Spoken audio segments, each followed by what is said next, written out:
Imagine this. You spend your days locked inside a vault, surrounded by millions of dollars in cash. Every bill passes through your hands. You guard it, you count it, you move it day and night. Yet when you check your own wallet, it's empty. Your family depends on you. The bills never stop piling up. Life struggles weigh heavy on your shoulders. And for all that, you earn just $8 an hour. How long can a man survive like that? Holding on to honesty while drowning in despair. This is the story of David Ghantt, an ordinary man who sat beside mountains of money but lived a life of hunger. Until one day, he decided enough was enough. He broke through the shell of honesty and stepped into the world of crime, committing one of the boldest robberies in American history. A heist so massive, it became the second largest cash robbery ever in the United States. A crime so shocking, it triggered an international manhunt by the FBI. You're watching The Last Breath, where true stories feel stranger than fiction. David Gantt's struggle. David Ghantt was no criminal. He was just an average guy, a Gulf War veteran who had spent his youth serving his country overseas. But when he came back home, there was no hero's welcome. Life had only bills, a struggling marriage, and a paycheck that barely paid for groceries. David worked at Loomis Fargo, an armored car company, as a vault supervisor. Day after day, millions of dollars passed through his hands. But in his own bank account, just a few $100, $8 an hour. That's what he earned. Even after grinding through 70 to 80 hours a week, he could barely keep his family afloat. That reality began to crush him from the inside. Night after night, he would ask himself, I fought in a war for my country. I count millions every day. So why do I go home broke? Is this really how my life ends up? It was here, under the weight of disappointment, that dark thoughts first began to creep into his mind. At Loomis Fargo, David met Kelly Campbell. She was bold, charming, and full of confidence. And for a lonely man like David, Kelly was magnetic. He was drawn to her. Even after Kelly left Loomis Fargo, she kept in touch with David. Their meetings became frequent, and during one of them, she introduced him to her friend, Steve Chambers. Steve Chambers was no stranger to trouble. He was a hustler, a small-time crook always dreaming of striking it rich without ever putting in the work. When Steve learned that David had access to the vault at Loomis Fargo, his mind lit up with a wild idea. Why not just take the money?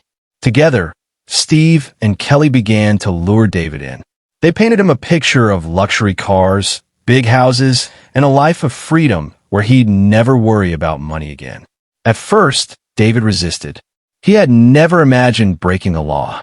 But Kelly's charm, Steve's promises, and the suffocating weight of poverty slowly broke him down. Soon, the three of them were sketching out a plan for a heist. Their plan was as bold as it was foolish. Any seasoned criminal would have laughed at it, but to them, it felt brilliant. On the night of October 4th, 1997, David would stay behind in the vault after his shift. He would shut down the cameras and take the tapes. Then, he'd load as much cash as he could into one of the armored vans. Right after the robbery, he'd flee to Mexico with $50,000, the maximum legal amount allowed across the border. Steve would hold on to the rest, promising to divide it later. It looked simple on paper. Too simple. But blinded by greed and desperation, David never asked himself the real question. Will Steve ever actually split the money with me? October 4th, 1997. David sent his trainee home early and stayed behind in the vault. He shut down 2 cameras, grabbed the tapes, but forgot one. A third hidden camera kept recording everything. Then he got to work.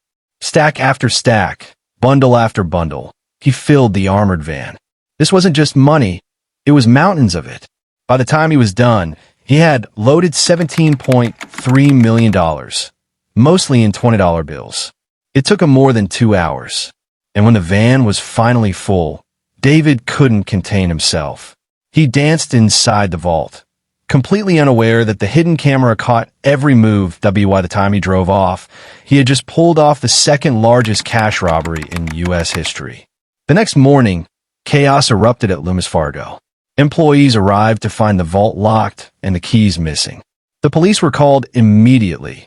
Within hours, suspicion landed on David. He was gone. And once the FBI pulled the tapes, the evidence was undeniable. David's every move, even his little victory dance, was captured on camera. David Ghantt was now one of America's most wanted men. As planned, David crossed the border into Mexico with $50,000 in cash. He checked into a beach resort, imagining a life of freedom. But reality hit fast. He was alone. No kitty. No friends. Just fear, paranoia, and endless waiting. Back in the U.S., the FBI launched a massive campaign. They announced a $500,000 reward for information. Steve Chambers and his wife Michelle were suddenly living like millionaires. They bought a luxury BMW, a fancy house, and splurged on high-end shopping. The FBI's suspicions turned into certainty. The deeper the FBI dug, the darker the story became. Wiretaps revealed that Steve never planned to split the money. His real plan? Kill David Ghantt. Dead men don't collect their share. The FBI moved quickly. They arrested Mike McKinney, a man Steve had hired to carry out the hit. Under pressure, Mike confessed to everything. 5 months after the heist, the law caught up. On March 1st, 1998, David Ghantt was arrested in Mexico. The very next day, Steve Chambers, his wife Michelle, and Kelly Campbell were taken into custody in North Carolina. The FBI recovered about 88% of the stolen money. The rest had already been blown on cars, houses, and luxury shopping. The sentences were handed down. Steve Chambers, 11 years in prison. David Ghantt, 7 years in prison and a $3 million fine for money he never even touched. Years later, in 2016, Hollywood turned the story into a film, Masterminds. Ironically, David Ghantt himself was hired as a consultant, but legally, he wasn't paid since he still owed restitution. Today, David lives in Florida, working construction and trying to live a quiet life. On social media, he often shares reflections on the lessons he learned the hard way. And the lesson is clear. Greed might promise freedom. It might show you dreams of wealth. But in the end, it destroys everything. This was the incredible story of the Loomis Fargo Heist, where one ordinary man let greed consume him and lost it all. You've been watching The Last Breath. If you enjoyed this story, hit like, subscribe, and tell us in the comments.